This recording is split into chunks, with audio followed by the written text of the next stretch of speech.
Assalamu alaikum wa rahmatullahi wa barakatuh. Le monde dans lequel nous vivons aujourd'hui est submergé par l'oppression, le chaos et la tromperie. Des villages les plus pauvres où la faim tue silencieusement les enfants, jusqu'aux capitales les plus riches où la corruption se pare de luxe, l'humanité se retrouve étouffée sous des couches d'injustice. Nous sommes entourés de mensonges vendus comme des vérités, de guerres menées au nom de la paix, et de dirigeants qui trahissent ceux qu'ils sont censés protéger. Chaque cœur qui cherche la justice ressent le poids du désespoir. Mais au milieu de cette obscurité lourde, la promesse d'Allah brille comme une étoile cachée, attendant de se lever à l'aube. Cette promesse n'est ni vague ni abstraite, elle est vivante, et elle s'accomplira à travers un groupe choisi d'individus qui se tiendront épaule contre épaule avec le Sauveur attendu. Ce sont les 313, les compagnons choisis de l'imam Mahdi, à Hissène, destinés à porter la torche de la vérité lorsque le monde aura presque perdu tout espoir. Lorsque nous regardons dans le Coran, nous découvrons à maintes reprises qu'Allah nous rappelle combien les vrais croyants ont toujours été peu nombreux. L'histoire n'est pas façonnée par la majorité, elle est façonnée par ces quelques-uns, les Khalil, qui sont restés fermes lorsque les autres se sont rendus. Allah dit, « Et peu de mes serviteurs sont véritablement reconnaissants. » Il nous parle de l'armée de Talut, comment des milliers tremblèrent à l'épreuve du fleuve, mais seul un petit groupe traversa avec courage. Et avec ce petit groupe, Allah apporta la victoire. C'est une loi divine de l'histoire. Le nombre ne définit pas le succès, mais la sincérité, oui. Les 313 compagnons de l'imam Mahdi, al-Islam, sont le reflet vivant de ce principe coranique. Ils ne sont pas choisis pour leur richesse ou leur pouvoir, mais pour leur foi inébranlable, leur courage face à la peur, leur sagesse dans la confusion et leur disposition à donner leur vie pour la vérité. Imaginez le monde à son point de rupture. Les cris des opprimés s'élevant de tous les coins, la tyrannie atteignant son apogée, la corruption normalisée comme si elle faisait partie de l'ordre naturel des choses. À une telle époque, les gens s'effondreront sous le désespoir ou seront consumés par la cupidité. Pourtant, il y aura une poignée d'âmes qui refuseront de se prosterner devant le mensonge. Elles ne seront pas emportées par les tempêtes de propagande ni séduites par les tentations de la richesse. Elles s'accrocheront fermement à la corde d'Allah. Ce sont celles que l'imam Mahdi, al-Islam, appellera, et ce sont elles qui répondront sans hésitation. Leur petit nombre n'est pas leur faiblesse, c'est leur force, car chacun d'eux porte la foi d'une nation dans sa poitrine. Pensez aux compagnons du prophète Ibrahim, Aïaïsaïa. Quand il brisa les idoles, la majorité se moqua de lui, le menaça et l'abandonna. Pourtant, Ibrahim resta seul, portant le tawhid dans son cœur. Ou pensez au prophète Moussa, Aïassiaz, qui fit face à Pharaon avec seulement une poignée de véritables croyants. Quand l'armée de Pharaon les poursuivit jusqu'à la mer, la majorité paniqua en disant « Nous sommes perdus ». Mais Moussa, avec une conviction ferme, déclara « En vérité, mon Seigneur est avec moi ». Cette certitude fendit la mer. Les 313 héritent de cet héritage de courage. Ils sont le reflet de chaque moment de l'histoire où Allah a prouvé que la vérité n'avait pas besoin des masses, elle avait besoin de sincérité. Lorsque le prophète Muhammad, sallallahu alayhi wa sallam, commença sa mission, lui aussi se tenait presque seul. La Mecque était pleine d'hostilité, et pourtant, ceux qui crurent, Ali ibn Abi Talib, al-Islam, Khadija, al-Islam, et quelques autres, furent les fondations sur lesquelles l'islam fut construit. Plus tard, lors de la bataille de Badr, seuls 313 se tinrent avec le prophète face à une armée 3 fois plus nombreuse. Le Coran consigne cela comme un signe vivant de la promesse d'Allah. Combien de fois un petit groupe a-t-il vaincu un grand groupe par la permission d'Allah? Ce même nombre, 313, n'est pas une coïncidence. C'est la continuité du schéma divin. De la même manière que les compagnons de Badr défendirent le prophète à la naissance de l'islam, les 313 défendront l'imam Mahdi, alayhi salam, à l'apogée de l'histoire. Mais qui sont-ils? Ils ne sont pas des figures mythiques. Ce sont des êtres humains, vivant dans différents pays, parlant différentes langues, mais unis par un seul cœur et un seul objectif. Ce sont des hommes et des femmes au caractère inébranlable. Ils sont ceux qui adorent la nuit et luttent pour la justice le jour. Ils sont des savants qui connaissent le Coran non seulement par les mots, mais par l'âme. Ce sont des guerriers qui ne craignent rien sauf Allah. Ce sont des serviteurs de l'humanité, porteurs de compassion pour les faibles et de courage contre les oppresseurs. Chacun d'eux est un univers de foi, et ensemble, ils forment l'armée de lumière. Aujourd'hui, lorsque nous regardons autour de nous, il peut sembler impossible d'imaginer l'existence de telles personnes. La majorité de l'humanité est distraite par la richesse, les divertissements et des désirs sans fin. Mais l'histoire nous dit que lorsque les temps deviennent les plus sombres, les étoiles les plus brillantes émergent. Tout comme les Ashab al-Kahf quittèrent leur société pour préserver leur foi, les 313 surgiront de l'obscurité pour se tenir aux côtés de l'imam. Ils ne sont peut-être pas connus aujourd'hui, ils sont peut-être cachés parmi les gens ordinaires, mais leurs cœurs sont vivants, battant en harmonie avec la volonté divine. La mission de l'imam est immense. Il ne viendra pas diriger une communauté passive. Il se lèvera pour établir la justice sur la terre telle qu'elle devait être. Pour accomplir cela, il lui faut des compagnons qui incarnent le Coran dans leur âme. Ces 313 sont les piliers mêmes sur lesquels reposera sa révolution. Sans eux, l'humanité s'effondrerait sous le poids de la tyrannie. Avec eux, une nouvelle aube se lèvera, celle que des générations d'opprimés ont tant attendue. La question qui demeure dans chaque cœur est la suivante. Pourrions-nous faire partie d'eux? Nous préparons-nous à répondre à l'appel de l'imam? Il est facile de rêver de rejoindre un tel groupe noble, mais la réalité exige des sacrifices.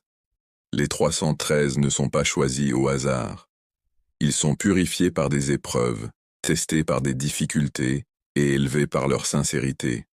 Chaque acte de patience, chaque prière sincère, chaque moment où l'on se tient pour la vérité face à l'injustice, est un pas vers le fait de devenir comme eux. Ainsi, lorsque nous parlons des 313, nous ne parlons pas de figures lointaines de l'histoire. Nous parlons d'une possibilité vivante. Nous parlons de l'armée la plus noble qui marchera sur la terre. Nous parlons de l'accomplissement des promesses du Coran, des défenseurs du dernier Hujja d'Allah, des soldats de l'aube. Et tout comme le Coran nous dit que la promesse d'Allah est toujours vraie, nous savons que l'émergence de ses compagnons n'est pas une question de si, mais de quand. Le monde atteindra son point de rupture, les faux empires s'effondreront, et lorsque l'appel de l'imam résonnera, les 313 répondront. Leurs pas feront trembler la terre, non pas à cause de leur nombre, mais parce que la main d'Allah sera avec eux. Le Coran n'est pas seulement un livre de rites et de lois, c'est un livre de principes vivants, un miroir de l'histoire et un guide pour l'avenir. Chaque verset qui parle d'un petit groupe triomphant de force puissante, chaque parole qui célèbre la persévérance face à l'oppression, est en réalité une annonce voilée des compagnons de l'imam Mahdi, Ali Alim. Le Coran ne glorifie pas la majorité, car la majorité a souvent suivi ses passions, aveuglée par ses désirs et égarée par le mensonge. Au contraire, Allah honore les quelques-uns qui s'accrochent fermement à la vérité quand les autres l'abandonnent. Ces élus sont le fondement des révolutions divines, les piliers sur lesquels l'histoire bascule, et les symboles de la promesse inébranlable d'Allah. Dans la sourate Al-Baqarah, Allah relate l'histoire de Talut et de sa petite armée, en nous rappelant « Combien de fois un petit groupe a-t-il vaincu une grande armée par la permission d'Allah? Et Allah est avec les patients. » Ce verset est bien plus qu'un incident du passé. C'est une loi intemporelle de la gouvernance divine. Le nombre n'a aucune importance face à la volonté d'Allah. Ce qui compte, c'est la foi, la sincérité et la constance. Les compagnons de l'imam Mahdi, alayhi salam, les 313, sont l'incarnation vivante de ce verset. Tout comme les quelques-uns de Talut triomphèrent contre des forces écrasantes, ainsi les élus de l'imam vaincront les empires mondiaux de la tyrannie. Le Coran insiste à plusieurs reprises sur le fait que le soutien d'Allah ne descend pas sur les arrogants ni sur les nombreux, mais sur ceux dont les cœurs sont purs et dont la confiance repose uniquement sur lui. L'exemple des Ashab al-Kahf, les compagnons de la caverne, est frappant.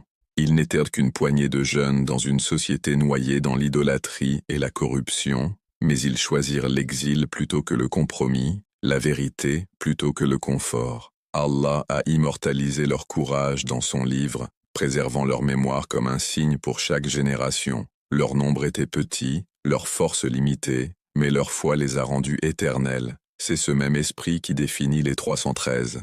Ils sont peut-être peu, mais leur détermination résonnera plus fort que les armées du monde. Lorsque le Coran parle du Hizbullah, le parti d'Allah, il ne s'agit pas d'une organisation ou d'une entité politique.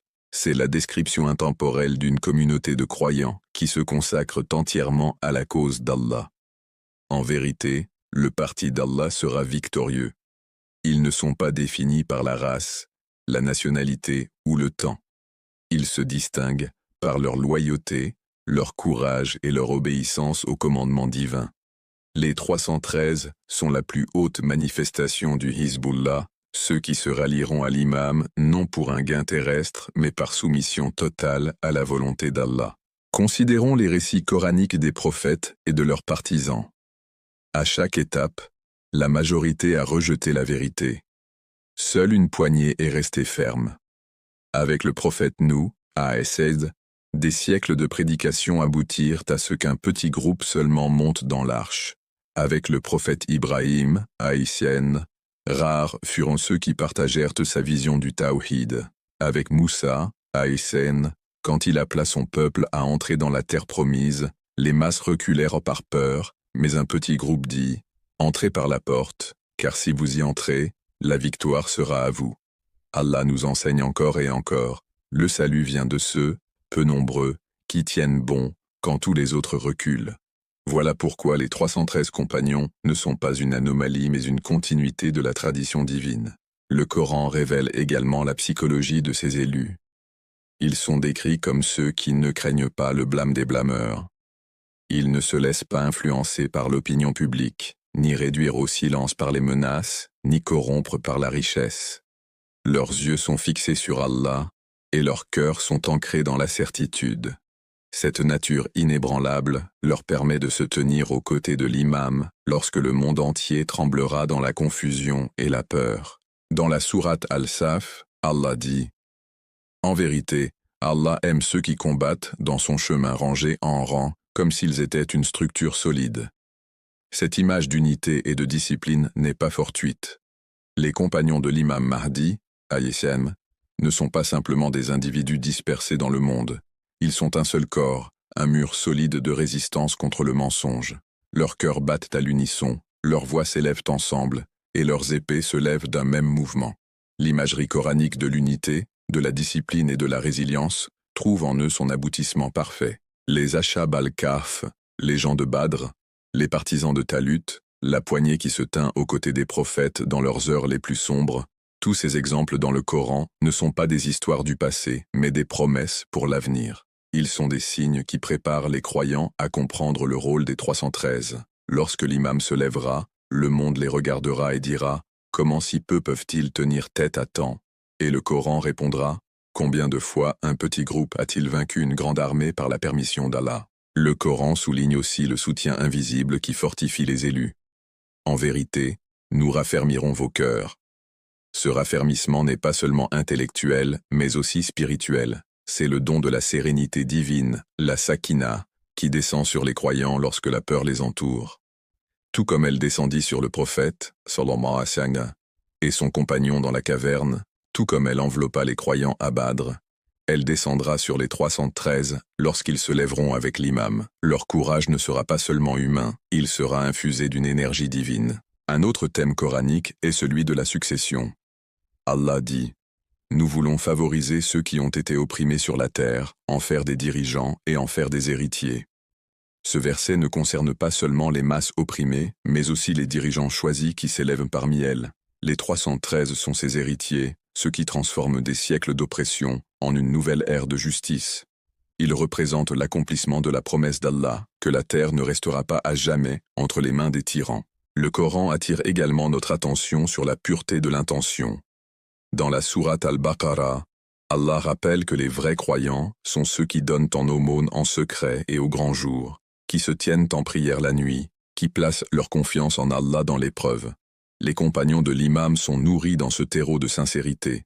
Leur préparation ne se fait pas en une nuit, elle est cultivée au fil d'années de dévotion, de sacrifices cachés et de luttes silencieuses. Lorsqu'ils se tiendront aux côtés de l'imam, leurs âmes seront déjà forgées dans le feu des épreuves. On ne peut oublier ce verset. Ne perdez pas courage, ne tombez pas dans le désespoir, car vous serez les supérieurs si vous êtes de vrais croyants. Ce verset définit la force psychologique des élus. Alors que le monde sombrera dans le désespoir, et même que beaucoup de croyants perdront espoir, les 313 resteront inébranlables.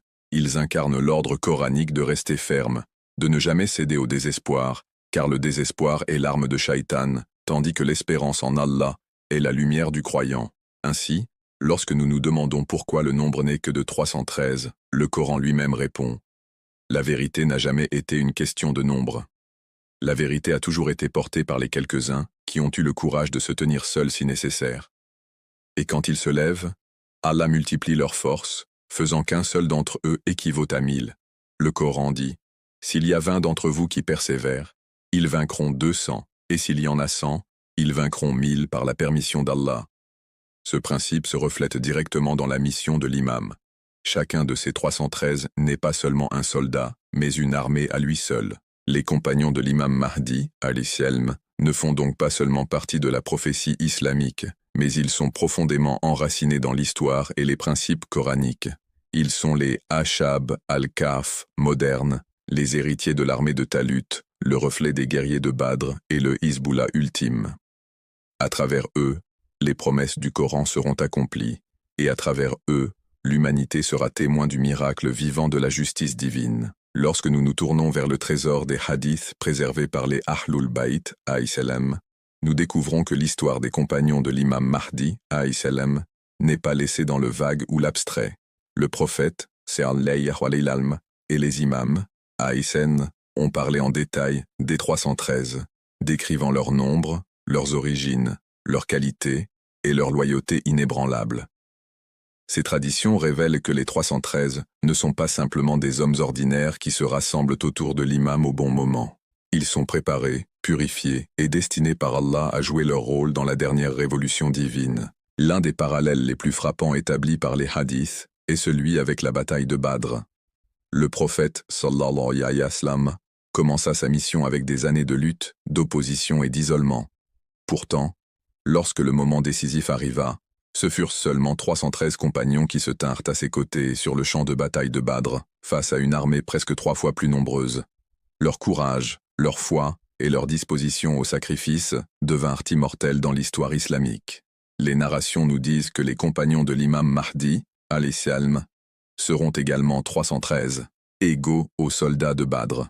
Ce n'est pas une coïncidence, mais un symbole profond. Tout comme Badr fut le tournant de l'islam à ses débuts, le rassemblement des 313 sera le tournant de l'islam dans son triomphe universel final. Le nombre est un rappel que la victoire ne dépend pas de la quantité, mais de la qualité et du soutien divin. La littérature des hadiths nous donne également des aperçus de l'origine de ces compagnons. Ils n'appartiendront pas tous à une seule tribu, une seule race ou une seule région. Ils viendront de partout dans le monde, symbolisant la nature universelle de la mission de l'imam. Les récits rapportent qu'il y aura des Arabes et des non-Arabes, des gens de l'Est et de l'Ouest, des hommes dont l'identité reflète la diversité même de l'humanité. Cette universalité montre que la mission de l'imam n'est pas destinée à une seule nation ou une seule communauté, mais à l'humanité tout entière. Les compagnons incarneront cette universalité dans leurs origines mêmes. Certains hadiths indiquent que lorsque l'imam se lèvera, ces 313 se rassembleront miraculeusement autour de lui, comme attirés par une force invisible. Certains décrivent qu'ils dormiront dans leur lit dans différentes parties du monde, mais qu'au moment venu, ils se retrouveront à la Mecque, auprès de l'imam. Cette image souligne à la fois la préparation spirituelle de ses compagnons et la main divine qui guide leur assemblée. Ce n'est pas une simple logistique ou organisation qui les réunit, mais un décret supérieur. Ce sont des élus, convoqués par Allah pour accomplir leur rôle. L'imam Ja'far al-Sadiq, alayhi salam, dont les paroles ouvrent les portes à une compréhension plus profonde, décrivit en détail les qualités de ces hommes. Il dit qu'ils sont ceux dont les cœurs sont comme du fer, plus forts que la roche. Rien ne peut les ébranler, ni la peur des ennemis, ni les doutes des hypocrites. Leur foi est inébranlable, leur certitude incassable. Quand ils avancent avec discipline. Quand ils frappent avec but. C'est comme si la terre avait été créée pour eux et qu'ils en étaient les héritiers de la promesse. L'imam les décrivit aussi comme des hommes de culte, ceux qui passent leurs nuits en prière, immergés dans les duas, et qui se lèvent le jour comme des lions sur le champ de bataille. Ils ne sont pas seulement des guerriers, mais aussi des saints. Pas seulement des soldats, mais aussi des savants. Leur force puise dans leur spiritualité, et leur courage est nourri par leur proximité avec Allah. Cet équilibre entre la dévotion et l'action est ce qui les rend uniques. Contrairement aux armées mondaines, qui dépendent uniquement des armes et du nombre, les compagnons de l'imam dépendent d'abord de la pureté de leur cœur et de leur confiance totale en Allah. Un autre hadith rapporte qu'ils seront les meilleurs des serviteurs d'Allah. Leur loyauté envers l'imam ne sera pas fondée sur des gains personnels, des ambitions politiques ou des identités tribales. Elle reposera uniquement sur la reconnaissance de la vérité et la soumission au commandement d'Allah. Dans un monde où les loyautés s'achètent et se vendent, où les alliances changent avec l'argent ou le pouvoir, la loyauté des 313 brillera comme un miracle divin. Chacun d'eux aimera l'imam plus qu'il ne s'aime lui-même et préférera sa mission à son propre confort. Les hadiths précisent également qu'ils ne seront pas tous des hommes âgés ou expérimentés dans les affaires du monde. Beaucoup d'entre eux seront jeunes, ce qui montre que la jeunesse est centrale dans la révolution de l'imam Mahdi, alayhi salam. Leurs cœurs seront purs, leur courage non corrompu par des compromis prolongés avec la tyrannie. Tout comme les Ashab al-Kahf furent de jeunes hommes qui résistèrent à l'idolâtrie de leur société, de même les compagnons de l'imam seront de jeunes croyants qui résisteront à la corruption de leur époque. Cet accent mis sur la jeunesse montre que la révolution divine requiert non seulement la sagesse, mais aussi l'énergie, la pureté et l'intrépidité. Certaines traditions mentionnent que parmi les 313, il y aura également des femmes. Leur nombre sera peut-être plus petit, mais leur présence est significative. Elles brisent le stéréotype selon lequel seuls les hommes joueront des rôles centraux. Les femmes aussi se lèveront, leur courage et leur foi faisant d'elles des piliers de soutien à l'imam. Tout comme des femmes se tinrent aux côtés du prophète, sallallahu alayhi wa sallam, et des imams, lors des luttes passées, elles se tiendront aussi aux côtés du Mahdi, garantissant que la révolution reflète la participation de toute la communauté. Une autre qualité essentielle décrite dans les hadiths est la connaissance. Ces compagnons ne seront pas des guerriers ignorants, mais des savants et des penseurs qui comprendront le Coran, la Sunna et la profonde sagesse de la religion d'Allah. L'imam al-Sadiq, alayhi salam, dit qu'ils jugeront les gens avec vérité, portant en eux la lumière de la connaissance. Cela est crucial, car la mission de l'imam Mahdi, alayhi salam, n'est pas seulement de vaincre les oppresseurs, mais d'établir une société juste. Et la justice requiert des dirigeants capables de gouverner avec savoir et équité. Les 313 seront donc des gouverneurs, des juges, des enseignants et des réformateurs, autant qu'ils seront des combattants. Les traditions décrivent aussi leur rôle mondial. Chacun des 313 sera chargé du leadership d'une région de la terre, devenant gouverneur sous le commandement de l'imam. Cela indique que leur mission ne se limite pas à le soutenir militairement, mais s'étend à l'établissement de la justice à l'échelle mondiale. Ils se répandront dans les nations, appliquant les enseignements de l'imam, veillant à ce que l'oppression soit déracinée et que la paix et l'équilibre soient rétablis.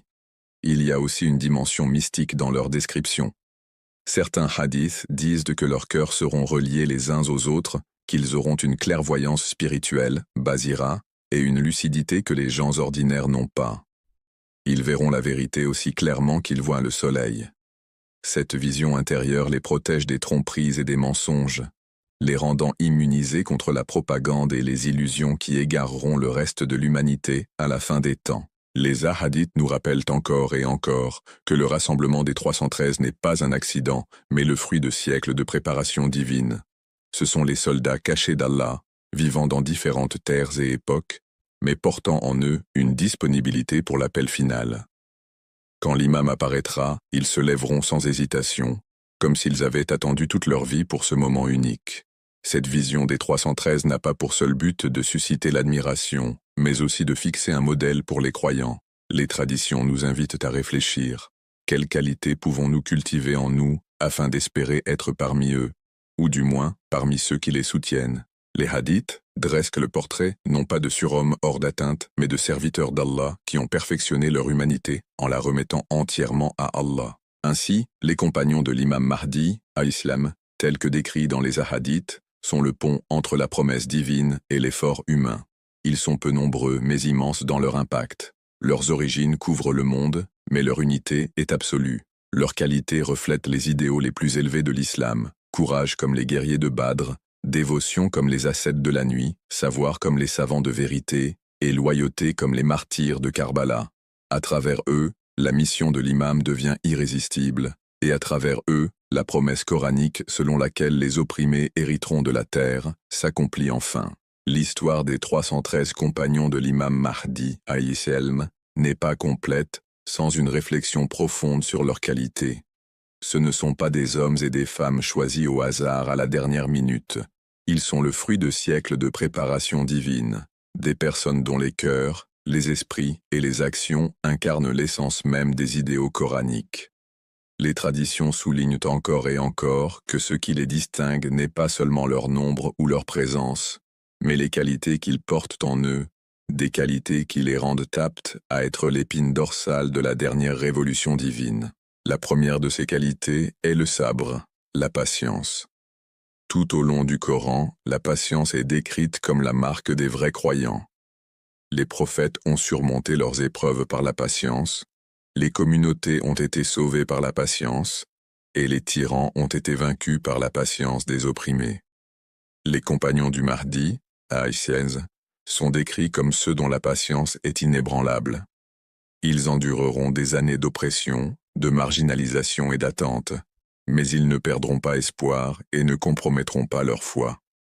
Lorsque l'imam apparaîtra, ils se tiendront à ses côtés sans hésitation, car leur patience les aura préparés à ce moment. Tout comme les compagnons de Moussa, alayhi, ont enduré la tyrannie de Pharaon, ou les compagnons de Rasulullah, sallallahu alayhi wa sallam, ont enduré la torture à la Mecque, les compagnons du Mahdi auront des cœurs formés par l'épreuve, et c'est par cette patience qu'ils deviendront incassables. La deuxième qualité est la taqwa, la conscience d'Allah. Ces compagnons vivent chaque instant conscients de la présence d'Allah. Leurs choix, leurs actions, même leurs émotions sont façonnés par la conscience qu'Allah les voit. La taqwa les empêche de tomber dans le péché dans les moments de facilité et les fortifie dans les moments de difficulté. Dans les narrations, ils sont décrits comme des hommes et des femmes qui ne compromettent pas leurs principes, même dans un monde corrompu. Entourés de fasades, ils restent purs. Tentés par la dunya, ils demeurent détachés. Tout comme les Ashab al-Kaf ont préservé leur foi à une époque d'idolâtrie, ces compagnons préserveront leur pureté dans une époque de corruption mondiale. Leur taqwa est le bouclier qui les protège, et aussi la lumière qui les guide vers l'imam. Une autre qualité déterminante est l'ilm, la connaissance. Ce ne sont pas des suiveurs ignorants, influencés par les émotions ou la propagande. Ce sont des gens de compréhension profonde, dont le savoir provient du Coran, de la Sunna et de la sagesse des Ahlul Bayt. Alayhi. L'imam al-Sadiq, alayhi, les a décrits comme des juges capables de juger avec vérité, des hommes connaissant les réalités de la religion, et dont les décisions sont enracinées dans la guidance divine. C'est essentiel car la révolution de l'imam Mahdi, alayhi salam, n'est pas seulement un soulèvement militaire, mais l'établissement d'un ordre mondial juste. Un tel ordre requiert des compagnons capables de gouverner, d'enseigner, de juger et de réformer la société. Leur savoir fait d'eux non seulement des soutiens de l'imam, mais aussi ses délégués pour répandre la justice sur toute la terre. Le courage est aussi au centre de leur identité. Ces 313 sont décrits comme ayant des cœurs de fer, des hommes et des femmes qui ne craignent pas la mort, qui n'hésitent pas face à des ennemis écrasants. Leur courage n'est pas de l'imprudence mais une confiance absolue en Allah. Ils savent que la vie et la mort sont entre ses mains. Alors ils ne vacillent pas. Leur bravoure fait d'eux des lions sur le champ de bataille et des défenseurs intrépides de la vérité. Ils ressemblent au courage de Ali ibn Abi Talib, alayhi salam, à Badr et Uhud, à la fermeté de Hamza et au sacrifice des martyrs de Karbala.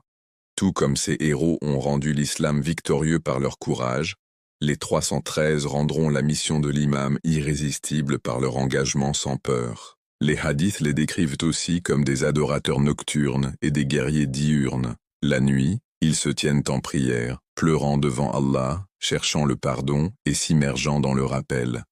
Leur force au combat naît de leur humilité dans l'adoration. Le jour, ils se lèvent comme des lions, leurs épées inspirant la crainte aux oppresseurs, leur discipline les rendant irrésistibles. Cet équilibre est essentiel. Ils ne sont pas des hommes de dunya qui comptent uniquement sur les armes, ni des ascètes retirés du monde. Ils incarnent l'idéal coranique de combiner la dévotion et l'action. Une autre qualité soulignée est la certitude. Les compagnons du Mahdi, Hachez, ne douteront jamais de sa mission. Dans un monde plein de confusion, de propagande et de tromperie, ils s'accrocheront à la vérité avec clarté. Leurs cœurs sont décrits comme des miroirs polis par la foi, reflétant la lumière de la certitude sans distorsion.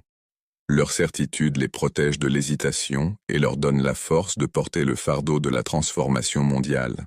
Comparés aux compagnons des prophètes précédents, leurs similitudes et leurs différences apparaissent clairement. Les compagnons de Moussa, A.S., étaient divisés, ceux de Issa, A.S., étaient peu nombreux, fidèles mais persécutés. Les compagnons du prophète, sallallahu alayhi wa sallam, à Badr, étaient 313, mais beaucoup faiblirent à Uhud, ou se détournèrent après son départ. En revanche, les compagnons du Mahdi seront uniques par leur loyauté inébranlable. Ils ne l'abandonneront pas, ne reculeront pas, et ne compromettront pas. Leur unité sera absolue, leur obéissance complète. Les narrations mettent aussi en avant leur discipline et organisation. Ce ne sont pas une foule animée par la colère, mais une armée guidée par le commandement divin.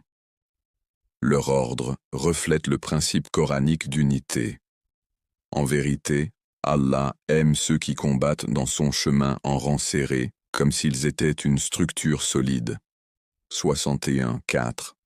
Contrairement aux communautés passées déchirées par les divisions, les 313 resteront un mur solide, incassable. Leur humilité est aussi une qualité déterminante. Malgré leur savoir, leur courage et leur statut, ils ne se considèrent pas supérieurs aux autres. Ils servent l'imam avec amour, reconnaissant qu'il est la preuve d'Allah et qu'ils sont ses serviteurs. Leur humilité leur permet d'accepter la guidance, de travailler ensemble sans arrogance et de mettre la mission au-dessus de leur ego. On dit aussi que leurs cœurs seront liés, comme s'ils étaient une seule âme dans plusieurs corps. Ils s'aimeront pour Allah, sans jalousie ni rivalité. Cette fraternité spirituelle les rend indestructibles. Leur préparation est également un signe distinctif. Les narrations disent que lorsque l'imam appellera, ils se rassembleront instantanément, certains apparaissant même miraculeusement à la Mecque. Cela reflète non seulement l'intervention divine, mais aussi leur état de préparation intérieure. Ils vivent avec la conscience constante que l'appel peut venir à tout moment, et ils se préparent quotidiennement pour cela. En fin de compte, les qualités des 313 nous montrent ce que signifie vraiment être choisi par Allah. Patient dans l'épreuve, conscient d'Allah en privé comme en public, savant en matière de foi, courageux face aux ennemis, adorateur la nuit, guerrier le jour, certains de leur mission, humbles dans le service, unis dans la fraternité, disciplinés dans l'action, et toujours prêts pour l'appel. Leur histoire n'est pas seulement une prophétie, mais aussi une invitation. Les qualités décrites ne sont pas hors de portée humaine. Ce sont des idéaux que chaque croyant peut s'efforcer d'incarner. Ainsi, à travers ses compagnons, nous voyons le reflet de la vision coranique de ce que l'humanité peut devenir lorsqu'elle est purifiée par la foi et guidée par le leadership divin. Veux-tu, Jani, que je continue à traduire toutes tes prochaines parties de script en exactement ce style fluide en français, ou tu préfères que je les garde mot à mot, plus proche de l'anglais original?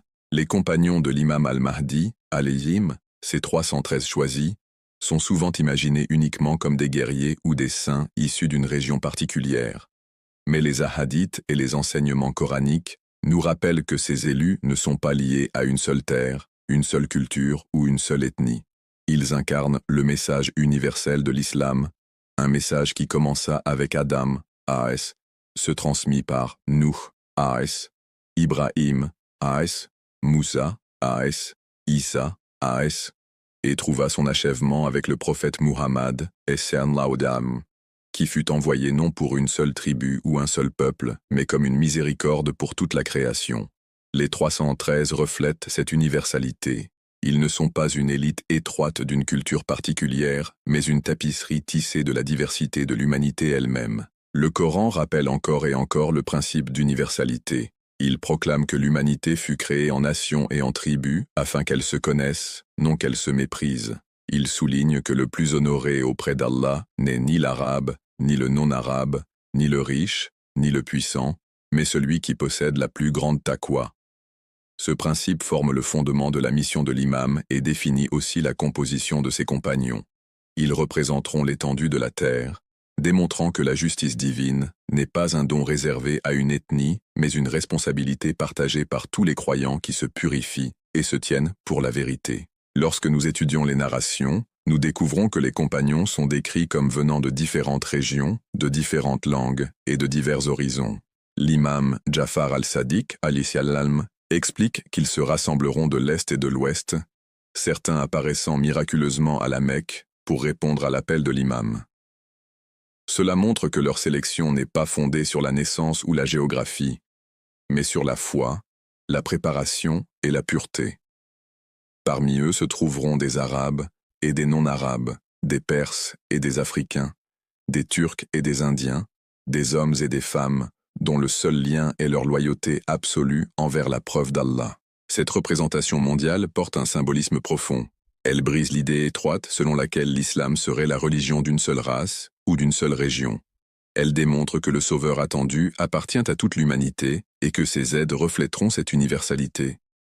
De la même façon que le message du prophète, sallallahu alayhi wa sallam, brisa les frontières tribales de l'Arabie, rassemblant Bilal l'Abyssin, Salman le Perse, Suhaib le Romain, et d'autres en une seule communauté, de même les compagnons du Mahdi incarneront l'abolition des frontières. Ils seront la preuve que la justice divine ne peut être confinée aux limites d'une nation. Elle est destinée à chaque âme opprimée, quel que soit son lieu de vie ou sa langue. Le Coran insiste sur le fait que la vérité n'est pas héritée, mais choisie.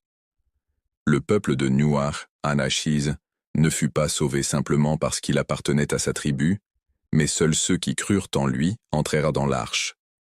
Les disciples de Moussa, Tachissise, n'étaient là pas tous israélites. Il y avait aussi des croyants parmi les Égyptiens. Le prophète Muhammad, Issallah, lui-même, rassembla des compagnons de toutes les couleurs et de toutes origines. Ce schéma se poursuit avec les compagnons du Mahdi. Ils ne sont pas choisis par leur lignée, mais par leur mérite, non par leur couleur de peau, mais par leur sincérité. Cela reflète le message éternel du Coran. Certes, cette communauté qui est la vôtre est une communauté unique, et je suis votre Seigneur, adorez-moi donc. Leur diversité est la preuve que la mission de l'imam s'adresse à tous les peuples, et non à un seul coin du monde. La représentation mondiale des 313 illustre aussi l'universalité de l'oppression et l'universalité de l'espérance. La tyrannie aujourd'hui n'est pas limitée à une seule terre. De l'Afrique à l'Asie, du Moyen-Orient à l'Occident, la corruption, l'injustice et l'inégalité se sont répandus. Les cris des opprimés s'élèvent de chaque continent, de chaque langue, de chaque couleur de peau. Il est donc logique que l'armée du Sauveur, ceux qui se tiennent à ses côtés, proviennent de ce même spectre mondial. Ils sont la réponse aux appels de leur peuple, les représentants de leur nation, portant les espoirs de l'humanité dans le camp de la vérité. Considérons la puissance de ce symbole. Lorsque l'imam se tiendra avec ses 313, il ne présentera pas au monde un imam arabe entouré de suiveurs arabes. Il présentera à l'humanité un guide universel entouré de représentants de la famille humaine. C'est un argument vivant contre le racisme, le nationalisme et l'exclusivisme. Cela déclare au monde que la justice d'Allah s'adresse à chaque enfant d'Adam. À une époque où le monde est divisé par des frontières, des passeports, des hiérarchies raciales, les compagnons de l'imam incarneront le principe coranique selon lequel les croyants forment un seul corps, transcendant les divisions humaines. Les narrations disent que leur nombre reflète celui des soldats de Badr. À Badr, l'armée du prophète était petite, mais elle rassemblait des représentants de diverses tribus et d'horizons différents. La victoire de Badr prouva que la vérité ne se mesure pas au nombre, mais à la sincérité.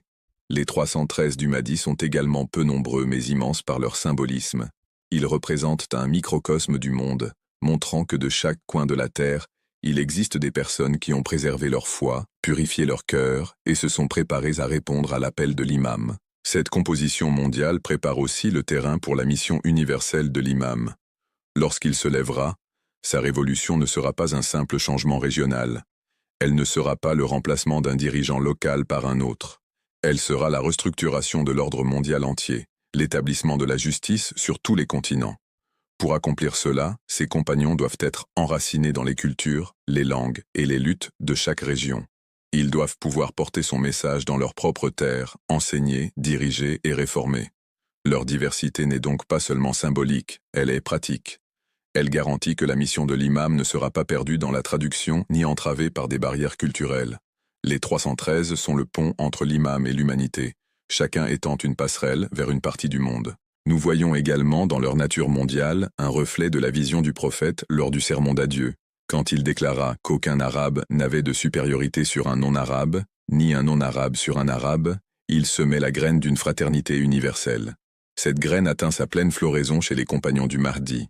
Ils incarnent ce principe non comme un slogan, mais comme une réalité vécue.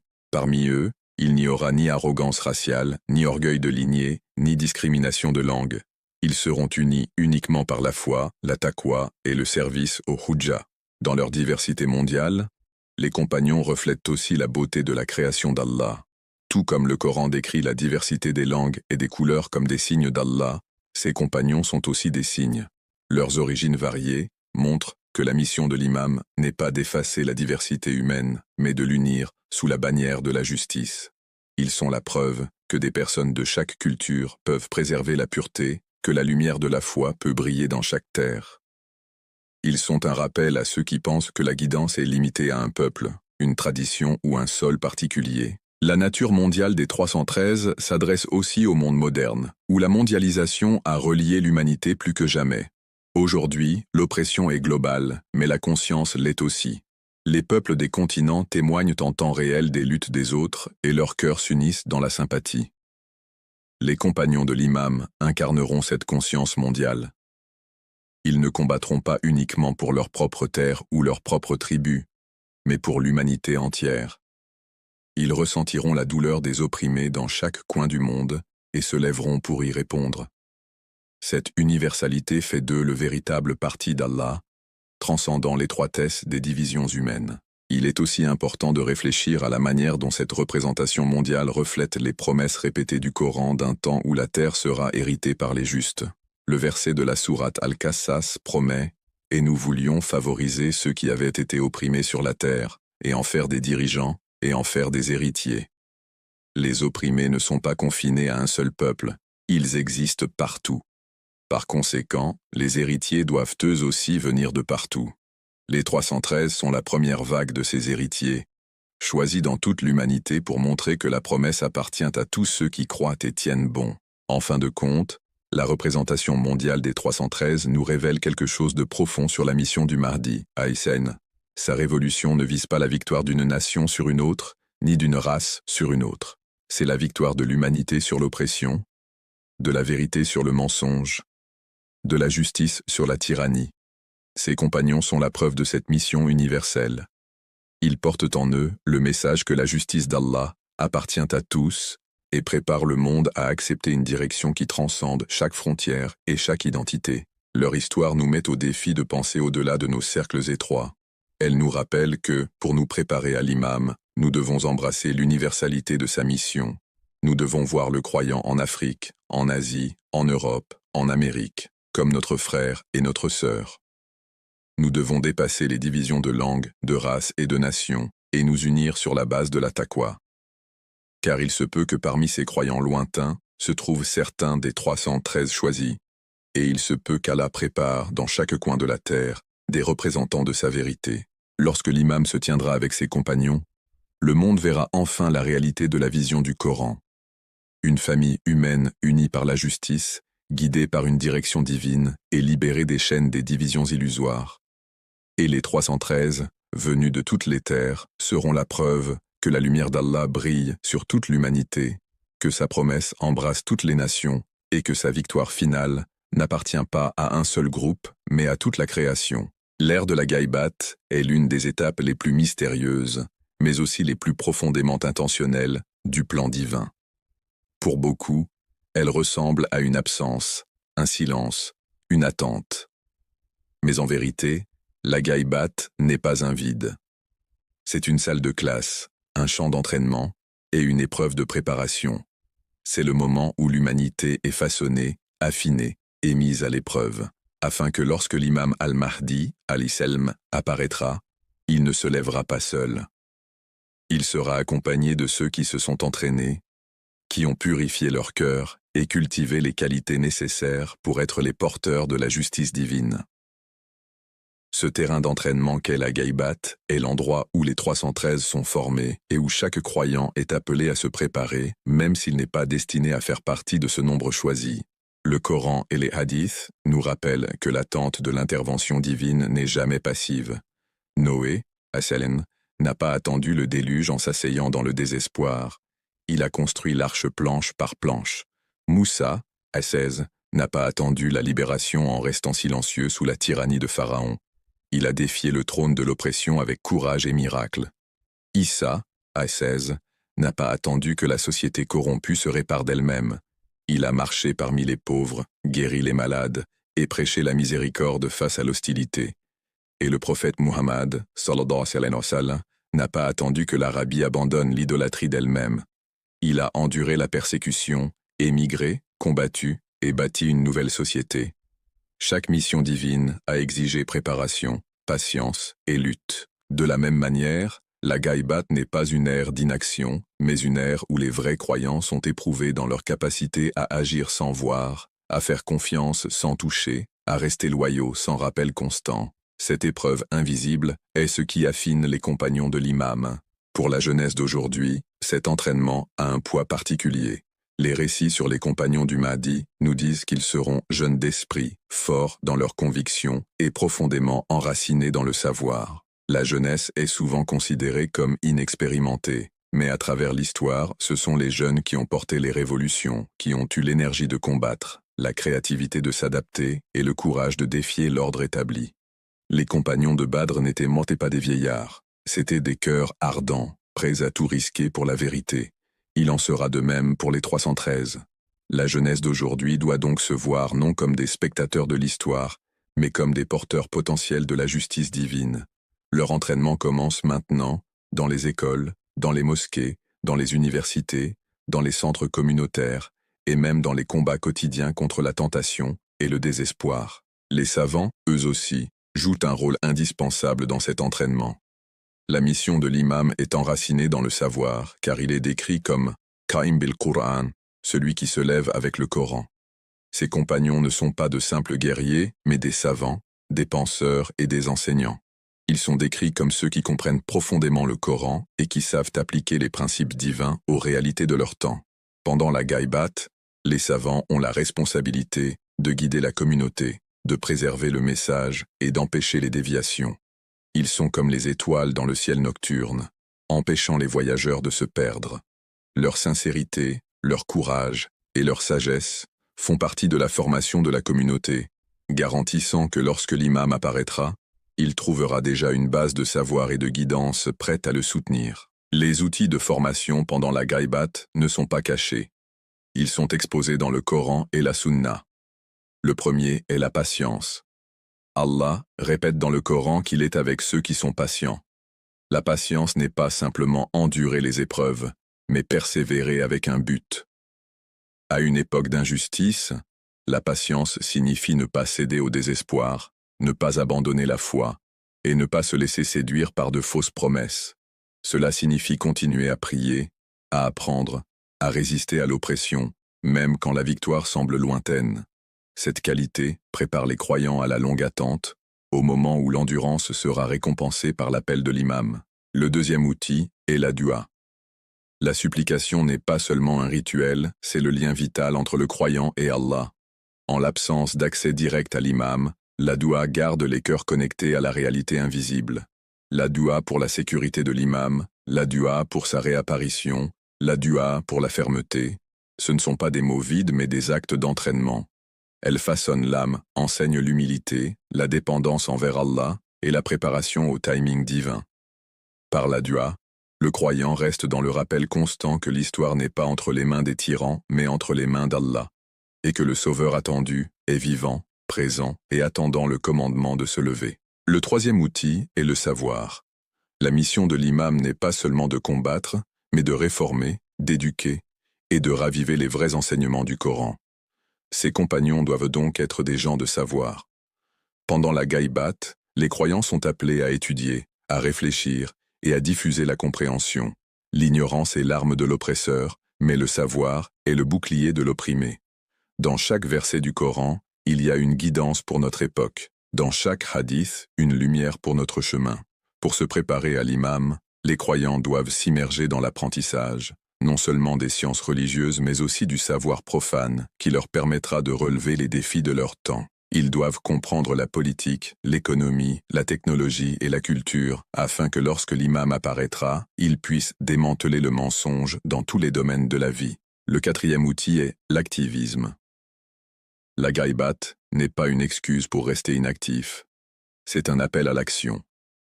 Les croyants ont pour mission de bâtir des sociétés justes partout où ils se trouvent, même si ces sociétés sont petites et imparfaites. Ils sont chargés de résister à l'oppression sous toutes ses formes, qu'elle prenne la forme de tyrannie politique, d'exploitation économique ou d'injustice sociale. Chaque acte de justice aujourd'hui est une répétition pour la grande justice de demain. Chaque effort pour défendre les faibles, nourrir les affamés, éduquer les ignorants, résister à la corruption fait partie de l'entraînement. Quand l'imam apparaîtra, il n'aura pas besoin d'enseigner ses compagnons à partir de zéro. Ils seront déjà des combattants aguerris de la vérité, affûtés dans les luttes de la Gaïbat. Cet entraînement est aussi profondément personnel. Chaque croyant doit regarder en lui-même et combattre les tyrans intérieurs. L'orgueil, l'avidité, la paresse, l'envie et le désespoir.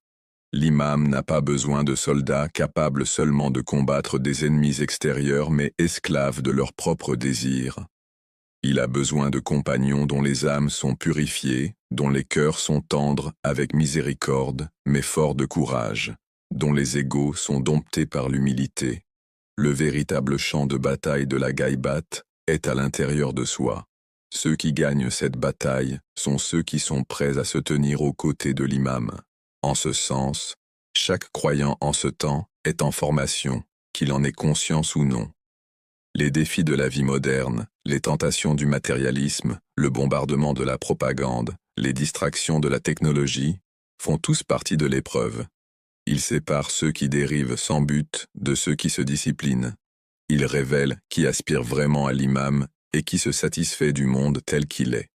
Pour réussir cet entraînement, il faut de la vigilance, de l'autodiscipline et une connexion constante avec Allah. Les narrations nous disent que lorsque l'imam appellera, ses compagnons répondront sans hésitation. Cette réponse immédiate n'est possible que parce qu'ils se sont entraînés au préalable. On ne devient pas un soldat de la justice du jour au lendemain. Cela prend des années à construire la résilience, à cultiver la foi et à affiner le savoir.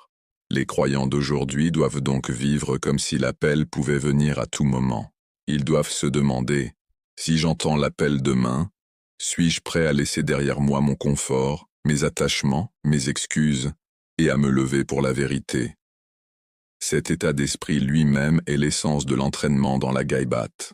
Enfin, le concept d'intizar, l'attente, doit être compris comme actif, non passif.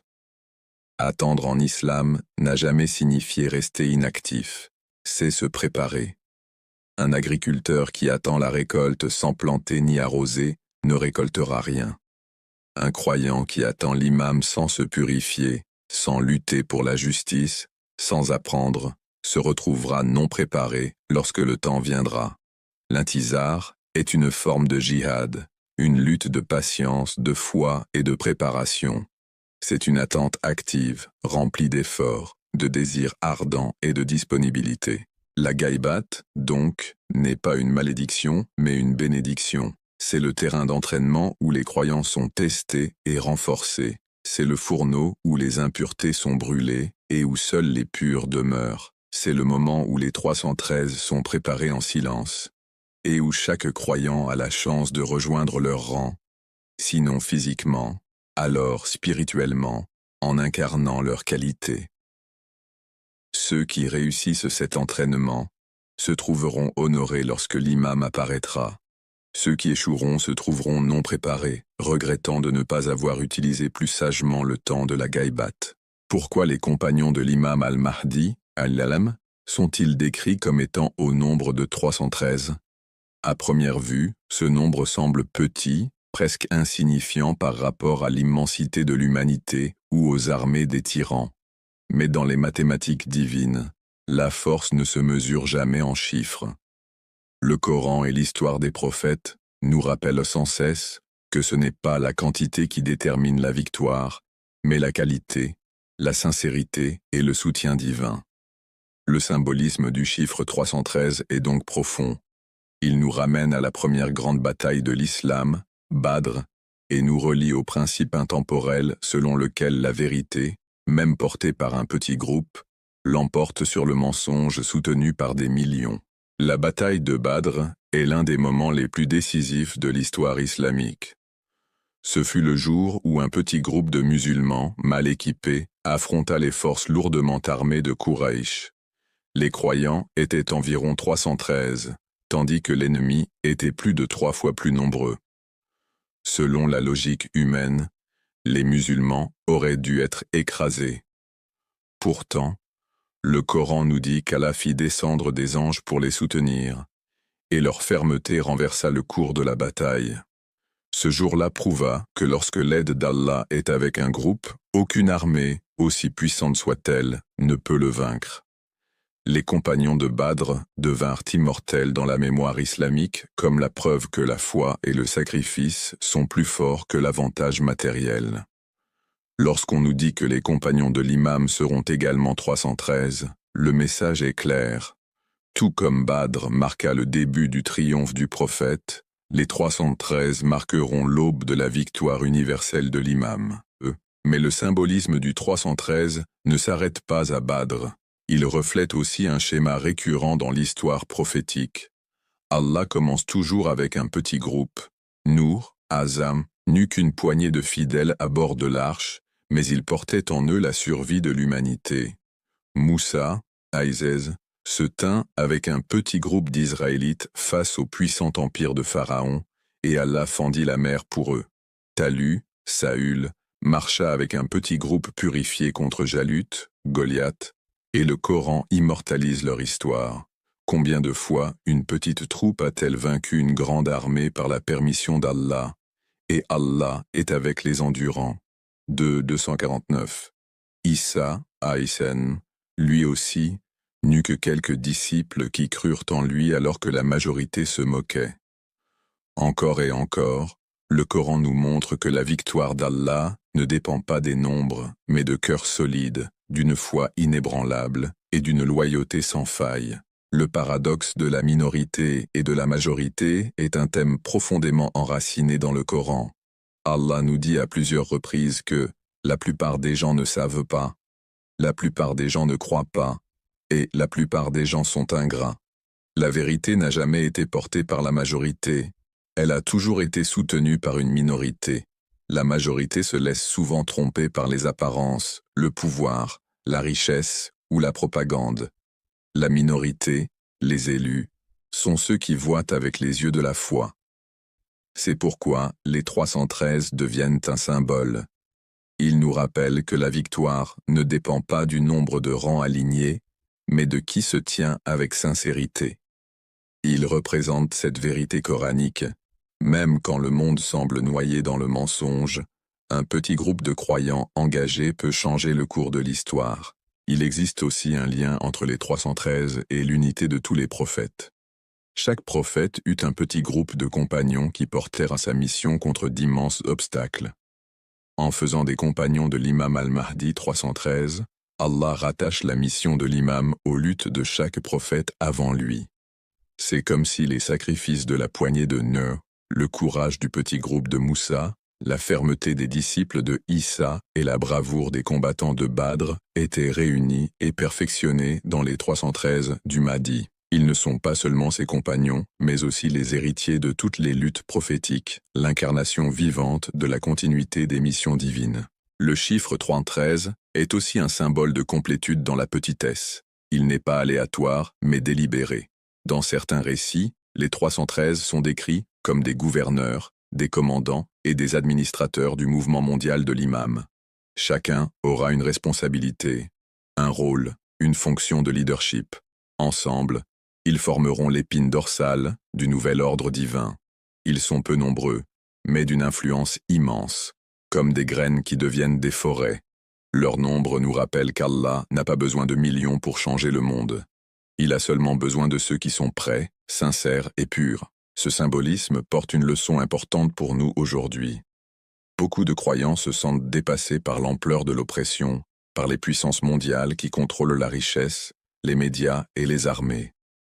Ils demandent « Comment pouvons-nous, si peu et impuissants, faire une différence ?»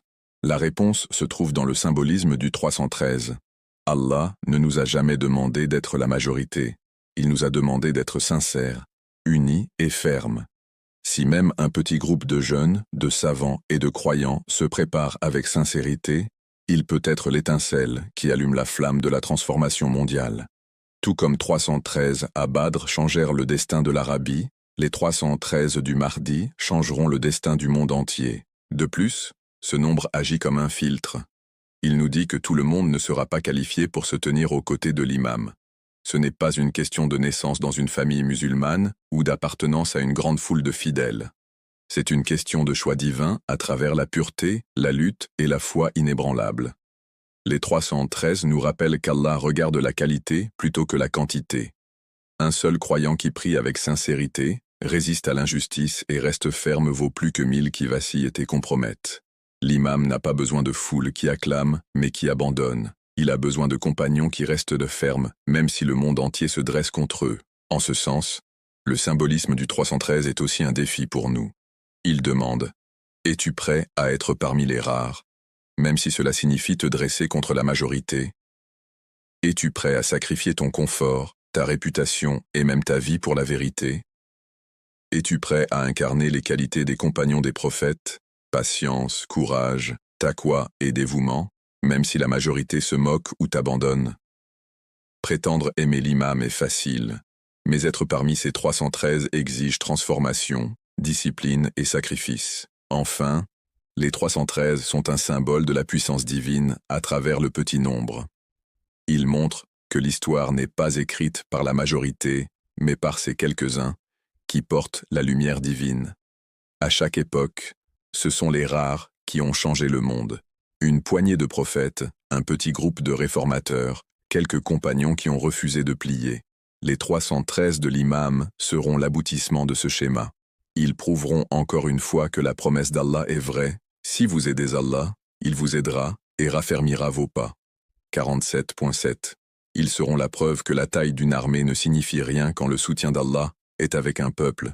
Ainsi, le symbolisme du 313 n'est pas seulement historique, mais éternel.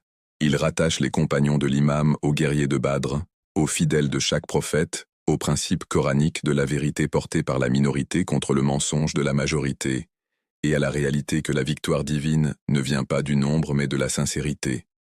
Pour le croyant d'aujourd'hui, c'est à la fois une inspiration et une épreuve. s'efforcer d'être parmi les rares, discipliner son âme, incarner les qualités des élus, et ne jamais se laisser tromper par l'illusion du nombre.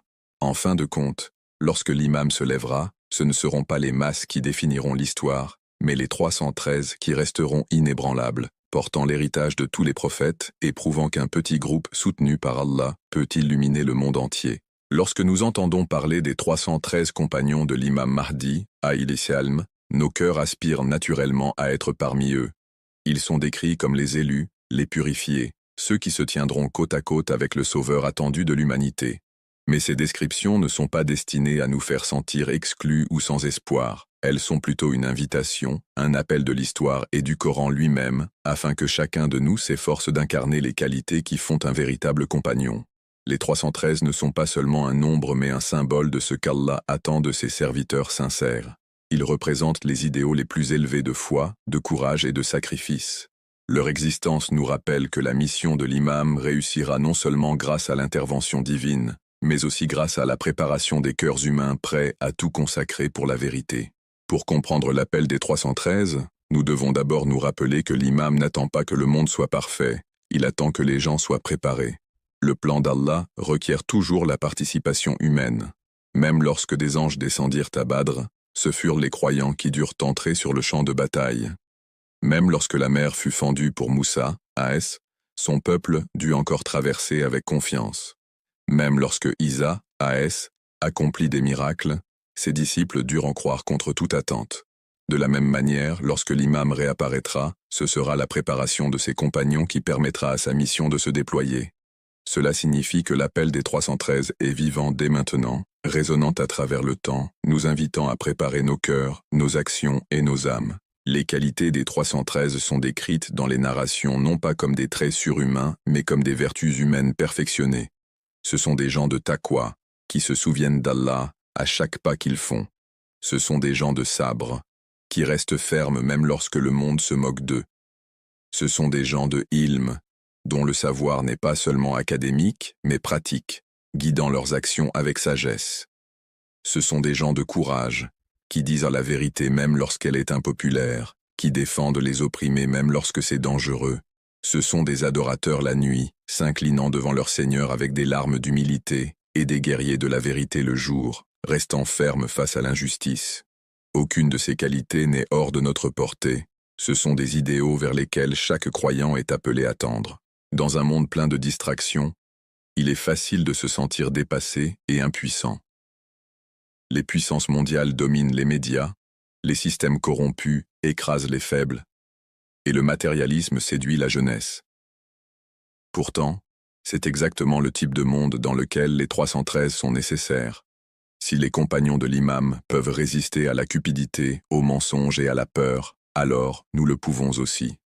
S'ils peuvent rester fermes tandis que le monde s'effondre dans le chaos, alors nous aussi pouvons nous entraîner à rester fermes. Chaque prière dite avec sincérité, chaque acte de charité accompli en secret, chaque moment de patience face à l'injustice, est un pas de plus vers l'incarnation de l'esprit des 313.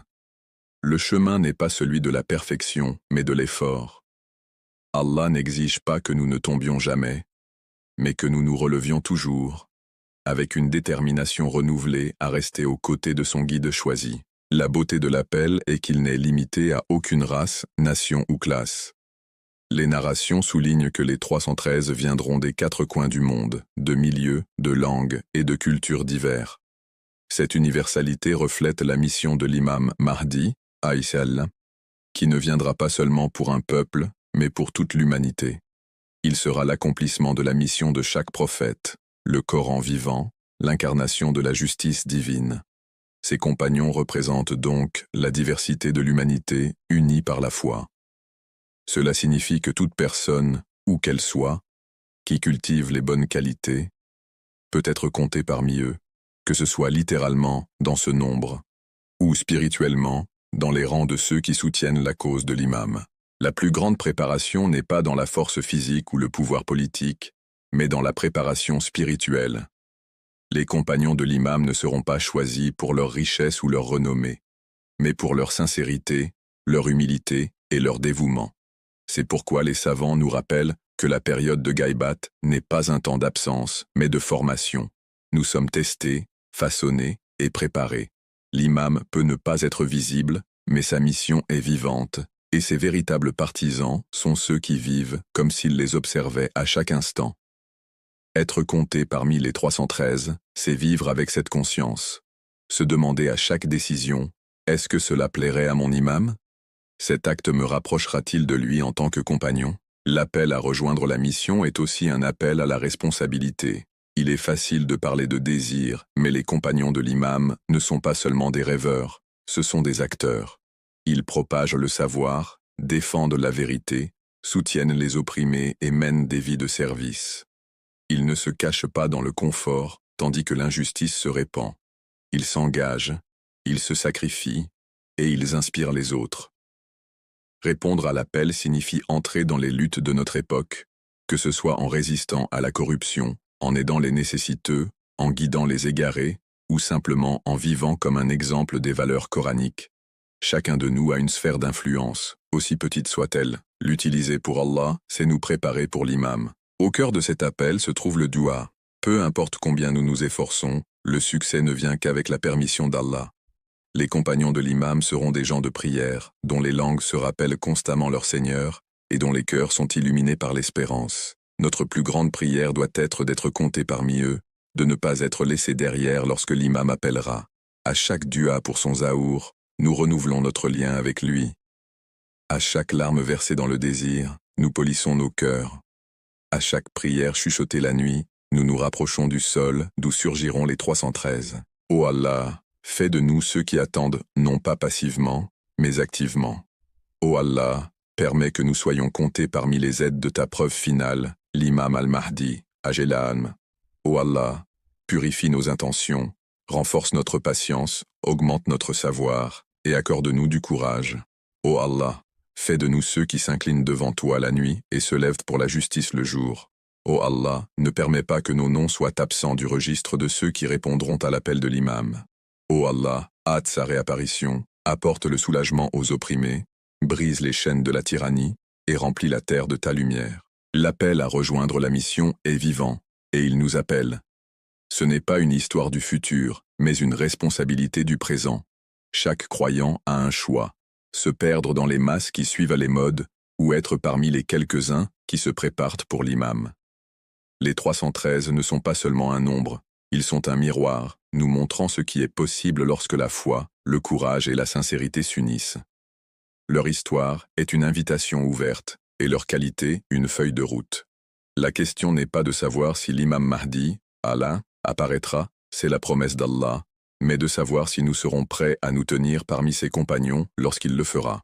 Puissions-nous vivre de telle manière que, lorsque la voix de l'imam résonnera à travers la terre, nos cœurs bondissent de reconnaissance, nos pieds se déplacent dans l'obéissance, et nos noms soient inscrits parmi ces quelques bénis.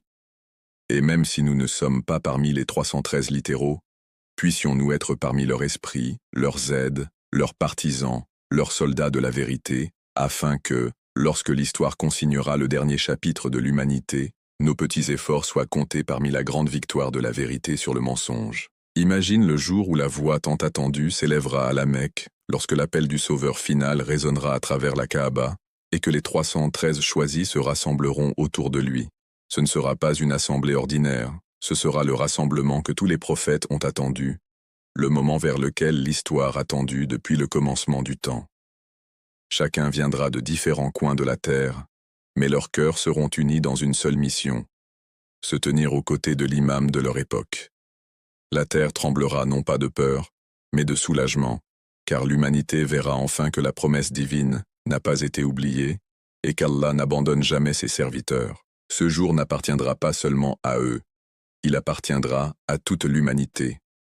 Chaque âme opprimée qui a pleuré en silence, chaque mère qui a pleuré pour la justice, chaque martyr qui a donné sa vie pour la vérité, verra ses sacrifices porter leurs fruits. Les drapeaux de la tyrannie s'effondreront, les arrogants s'inclineront, et les opprimés se relèveront avec dignité. Pour la première fois, l'humanité goûtera à une justice qui n'est pas compromise par la politique, pas polluée par l'avidité, pas corrompue par l'égoïsme. Ce sera une justice enracinée dans la révélation, la miséricorde et la lumière divine. La pensée d'un tel jour emplit le cœur à la fois de désir et d'humilité. De désir, parce que nous souhaitons vivre dans cette ère de paix, pour être témoins de la transformation du monde. D'humilité, parce que nous craignons de ne pas être dignes de nous tenir parmi les élus. Pourtant, la miséricorde d'Allah est vaste, et son invitation est ouverte. Prier pour être inclus parmi les 313 n'est pas de l'arrogance, mais un signe d'aspiration sincère. C'est admettre notre faiblesse devant Allah et lui demander de nous élever à une station que nous ne pouvons atteindre seuls. Dans le silence de la nuit, quand le monde dort, imaginez-vous debout devant votre Seigneur et murmurant « Ô Allah, lorsque ton serviteur, le fils de Fatima, se lèvera avec l'étendard de la vérité, ne me laisse pas absent. Ô Allah, lorsque les 313 se rassembleront à la Mecque, que mon nom soit écrit parmi eux, ou que mon âme s'élève de ma tombe pour les rejoindre, afin que je ne sois pas privé de cet honneur. Ô Allah, purifie mon cœur de l'hypocrisie, remplis-le de sincérité, et accorde-moi du courage, afin que je reste ferme quand d'autres chancelleront. Cette dua est plus que des mots, c'est un mode de vie. Prier pour la compagnie de l'imam, c'est vivre chaque jour de manière à s'y préparer. Cela signifie choisir la vérité plutôt que le confort, la justice plutôt que le silence, et la foi plutôt que le doute. Cela signifie s'efforcer d'incarner l'esprit des 313, même si nous ne sommes jamais physiquement parmi eux, afin que, lorsque l'imam viendra, il nous trouve déjà alignés avec sa mission. L'espoir de l'humanité ne repose pas seulement sur la réapparition de l'imam Mahdi, alayhi, mais aussi sur la préparation des cœurs à l'accepter. Beaucoup le verront, mais seuls quelques-uns le reconnaîtront. Beaucoup entendront son appel, mais seuls quelques-uns y répondront. Les 313 sont les premiers à répondre, ceux dont la certitude ne peut être ébranlée par la peur ou la tentation. Leur rassemblement à la Mecque est l'étincelle qui déclenche la révolution mondiale de la justice. Imaginer ce moment, c'est entrevoir l'accomplissement de chaque promesse coranique, de chaque prière prophétique, de chaque larme versée par les opprimés. Ô Allah, hâte la réapparition de ta preuve. Ô Allah, fais revivre ce monde par sa présence. Ô Allah, honore-nous en nous permettant de le servir, de le défendre, de nous sacrifier pour lui. Ô Allah, compte-nous parmi ses aides, et si nos vies s'achèvent avant son retour, ressuscite-nous avec lui, afin que nous ne manquions pas ce plus grand chapitre de l'histoire. Ô Allah, accorde-nous des cœurs vivants, des yeux qui pleurent de désir, des langues qui prient avec sincérité, et des mains qui agissent avec courage. La vision du jour où les 313 se rassembleront n'est pas seulement un rêve, c'est une promesse, et les promesses d'Allah ne faillissent jamais. La seule question est de savoir si nous serons prêts à répondre à l'appel. Cette préparation commence maintenant par nos prières, nos efforts, notre sincérité. Ne soyons pas de ceux qui ont souhaité sans jamais se préparer, qui ont désiré sans jamais agir. Soyons de ceux qui ont vécu chaque instant avec l'espoir d'entendre la voix de l'imam et de répondre « Labbaïk, ô fils de Fatima, nous sommes là pour toi ». Et ainsi, nous terminons ce voyage avec une larme à l'œil et une prière sur les lèvres. Qu'Allah fasse de nous ceux qui verront l'aube de la justice de leurs propres yeux. Qu'il fasse de nos enfants les témoins de la victoire de la vérité. Qu'il guérisse les blessures des opprimés, réduise au silence les langues des tyrans et remplisse la terre de sa lumière. Ô Allah, que le jour des 313 soit proche. Ô Allah, hâte l'apparition de l'imam al-Mahdi, alayhi salam. Ô Allah, permets-nous de nous tenir avec lui, de vivre avec lui, et de mourir sur son chemin.